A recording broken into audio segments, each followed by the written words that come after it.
मेरे साथ जुड़ने के लिए धन्यवाद। जबकि हम अपने प्रार्थना जीवन को बनाने के विषय में बात कर रहे हैं, हम प्रेरित पौलुस के उदाहरण को देख रहे हैं, उनकी प्रार्थनाओं के साथ साथ प्रार्थना पर उनकी शिक्षाओं को भी देख रहे हैं। फिर हम उनकी वास्तविक प्रार्थनाओं को भी अध्ययन करेंगे। आज हम पहला कुरिन्थियों की पत्री में हैं और हमने पहले ही कुरिन्थ की कलीसिया के लिए पौलुस की प्रार्थना को देखा है। वहाँ की बहुत सी समस्याओं के बावजूद उनकी प्रार्थना उनके लिए दृढ़ता के साथ थी, क्योंकि उनका विश्वास परमेश्वर की विश्वास योग्यता पर था। पहला कुरिन्थियों की पत्री में अपेक्षाकृत प्रार्थना पर थोड़ी सी शिक्षा है, परंतु प्रभुभोज पर उनकी शिक्षा में, जिसे हम अक्सर सहभागिता कहते हैं, प्रेरित पौलुस प्रार्थना के अत्यंत ही महत्वपूर्ण बिंदु की भूमिका पर प्रकाश डालते हैं। और इस प्रार्थना की भूमिका स्वयं को जांचने से संबंधित है। हम इन शब्दों को पहला कुरिन्थियों अध्याय 11 के 23 पद से पढ़ते हैं। क्योंकि यह बात मुझे प्रभु से पहुंची और मैंने तुम्हें भी पहुंचा दी कि प्रभु यीशु ने जिस रात वह पकड़वाया गया रोटी ली और धन्यवाद करके उसे तोड़ी और कहा कि यह मेरी देह है जो तुम्हारे लिए है, मेरे स्मरण के लिए यही किया करो।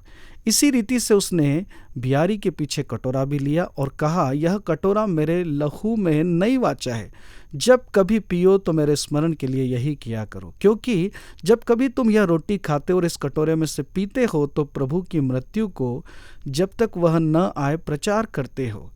इसलिए जो कोई अनुचित रीति से प्रभु की रोटी खाए या उसके कटोरे में से पिए, वह प्रभु की देह और लहू का अपराधी ठहरेगा। ये शब्द हम में से अधिकतर लोग पहले से जानते हैं। आगे के पद प्रभुभोज को गलत तरीके से लेने के प्रति गंभीरता को लाते हैं। इसलिए मनुष्य अपने आप को जांच ले और इस रीति से इस रोटी में से खाए और इस कटोरे में से पिए। क्योंकि जो खाते पीते समय प्रभु की देह को न पहचाने, वह इस खाने और पीने से अपने ऊपर दंड लाता है। इसी कारण तुम में से बहुत से निर्बल और रोगी हैं और बहुत से सो भी गए। यदि हम अपने आप को जांचते तो दंड ना पाते।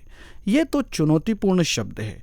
इस बात को ध्यान दीजिए कि प्रेरित पौलुस चाहते हैं कि हम प्रभुभोज को बहुत ही गंभीरता के साथ ग्रहण करें।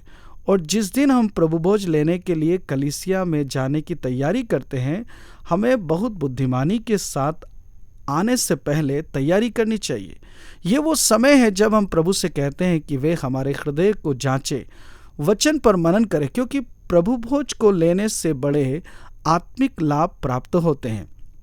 अब प्रश्न यह उठता है कि हम स्वयं को कैसे जांचते हैं।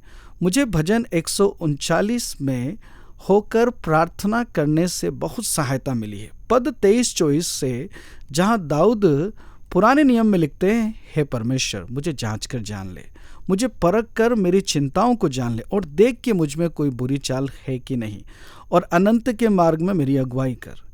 यह हमारे करने के लिए एक महान प्रार्थना है। हमें जांच हमारे हृदय को जान ले और देख कि हम में कोई बुरी चाल है कि नहीं। अनंत के मार्ग में हमारी अगुवाई कर। हमारी आत्मिक प्रगति, प्रभु में हमारी आत्मिक उन्नति है। जब हम वचन अध्ययन करते हैं, हम प्रार्थना करते हैं और जब हम पवित्र आत्मा पर निर्भर होते हैं, यह पवित्र आत्मा ही है जो हमें परखने के लिए हमारी सहायता करता है कि कहीं हमें किसी पाप को स्वीकार करने की आवश्यकता तो नहीं।